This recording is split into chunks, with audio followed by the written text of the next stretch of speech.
qofka aad xiriirka leedihiin haddii aad ku aragto arrimahan isaga carar oo ka agdheerow meesha xiriir run ah kuma yaale. kow qofka oo haamaansada wax badan marka aad la joogto. dadku waa ay haamaansadaan marka wax yar oo oksijiin ah ay gaadho maskaxdooda, waxaana sababa marka uu qofku wax ka xiisa dhaco. haddii qofka aad la joogtahay uu haamaansado wax ka badan hal mar, ogow qofkaasi inaanu xiisaynayn la joogitaankaaga ee degdeg uga dhaqaaq meesha, waqti badan ha isaga lumine. labo jawaabo gaagaaban oo joogto ah. dadku waxa ay soo koobaan jawaabahooda marka ay mashquul yihiin. haddii aad aragto qofka oo hadallo kooban ku leh jawaabtana kuu soo gaabinayo, ogow qofkaasi inaanu rabin inuu kula sii hadlo, taasina waxa ay muujinaysaa in xiisihii uu meesha ka baxay laguna dhibsanayo. saddex qofka oo aan su'aalo ku weydiin. badanaa qofku waxa uu qofka kale su'aalo weydiiyaa marka uu doonayo inuu qofkaas wax badan ka ogaado, aadna uu u xiisaynayo. haddii aanu qofku wax xiise ah ku hayn, isku dhibi maayo inuu wax su'aalo ku weydiiyo, xitaa hadalkaaga ayaa gebi ahaanba dhibaya. afar qofka oo dhowrkii cishaba ama toddobaadkiiba mar kula soo hadla. qofka marka uu qof kale xiisaynayo waxa uu jecel yahay inuu badanaa la xiriiro. haddii aad aragto qofka oo dhowrkii cishaba mar kula soo xiriiraya, ogow in ay jirto suurtagalnimo weyn oo ah in qofkaasi aan wax xiise ah kuu qabin. haddii qof kula soo xiriiri jiray in ka badan hal mar maalintiiba uu bilaabo inuu kula soo xiriiro maalintiiba hal mar ama dhowrkii cishaba hal maalin, ogow qofkaasi inuu guuray xiisihii uu kuu qabay.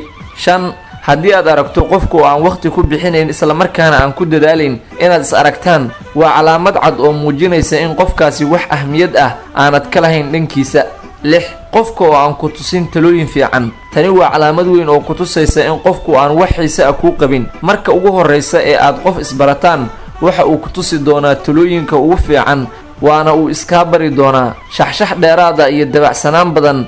balse haddii aad aragto qofku aadna ugala duwanayn dadka kale ee caadiga ah, ogow in ay jirto suurtagalnimo weyn oo ah in qofkaasi aan wax xiise ah kuu qabin. toddobo qofka oo marar badan muujiya inuu ku xiisaynayo haddana dib loo waayo. haddii aad aragto qofka oo marku xiisaynaya haddana muddo kadib goosanaya oo la waayayo, waxaa jirta suurtagalnimo weyn oo ah in qofkaasi aanu wax xiise ah ku hayn islamarkaana aanu ku jeclayn. sideed qofka oo aan kuu soo jawaabin marka aad la hadasho. qofka oo aan kuu soo jawaabin markaaad online-ka kala hadlayso.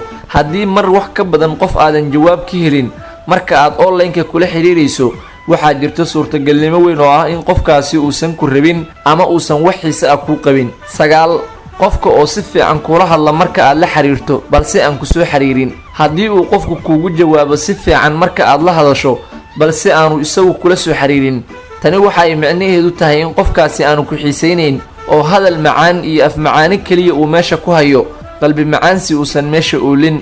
10 qofka oo aan dhib u arkin inuu dadka kale ee uu ka helo uu kaaga sheekeeyo. haddii wiilka aad la socotahay uu kaaga sheekeeyo hablaha kale ee uu la sheekaystay ee uu ka helo, sidoo kalena gabadhu aanay wax dhiba u arkin in ay kaaga sheekayso ragga kale ee ay ka hesho, taasi waxa ay calaamad cad u tahay in qofkaasi aan wax xiise ah ku qabin. haddii uu soo gaaray muuqaalkan like dheh, sidoo kale aragtidaada ka dhiibo, asxaabtaada kalena u share garee oo koobi linkiga taabo. waxaan kaloo kaa codsanayaa inaad follow iga soo dhahdo Instagram-ka.